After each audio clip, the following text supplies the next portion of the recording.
Get ready. 10 seconds. 5 seconds. Start. Mr. Deputy Chairman, Sir, I rise to support the motion which has been moved by my friend. As he has pointed out, oil is a very important element in the industrial development of any country today, and especially those countries which are in the process of development have found that if they were to base their industries securely on oil, the whole development is fairly quick, and that it is possible for them to get good returns in a short time.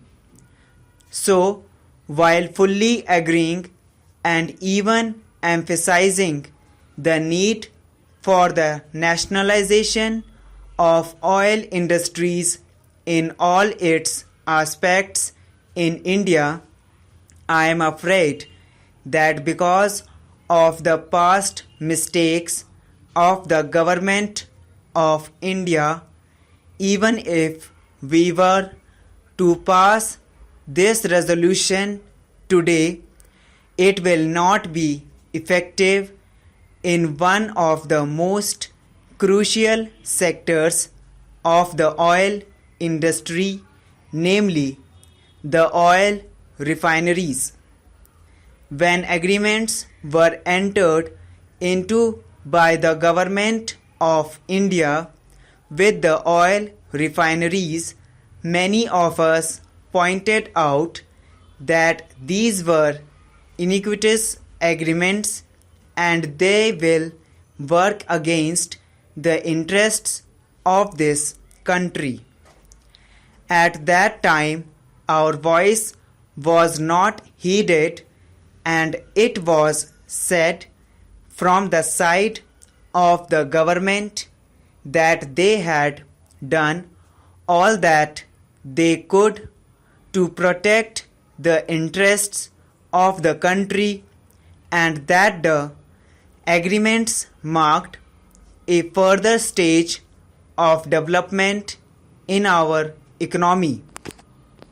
History has shown that the critics of the government were right and the spokesmen of the government were in the wrong. We know that the present minister in charge of oil is very anxious to see that the oil industry develops as fast as possible in the public sector, and he is doing all he can to see that the industry is so developed. He is also trying to see that the profits that are being earned by the distributing companies as well as by the refining companies are brought to some reasonable level. This House knows how difficult this task has become and how endless negotiations have gone on for years before any concrete results could be had. At first, we had only half decisions.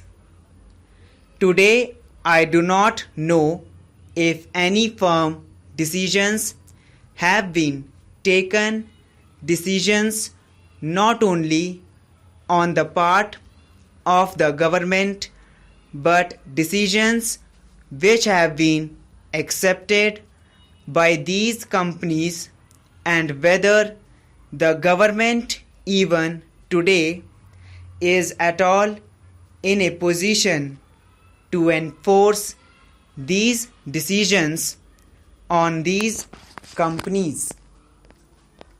Then, sir, there is the question of distribution. We have got the Indian Oil Corporation, which is now undertaking more and more the distribution of the products which are coming from East European countries and from Soviet Russia. I do not wish to go into the question of prices of these oil products. It is fairly well known that the prices at which Russia and the East European countries sell their petroleum products abroad vary to a very great extent. But what the reason for the variation is, I have got no data to find out. But that need not worry us.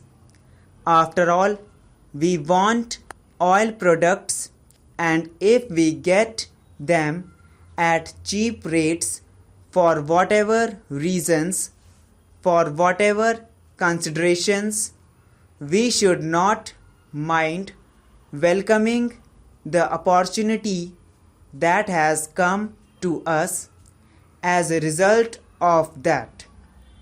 I am quite sure that my country is capable of looking after its own interests in spite of any considerations or any motivations that might be guiding these countries to sell their products to our countries at cheap rates, in case these motivations and considerations are not in the interest of our country.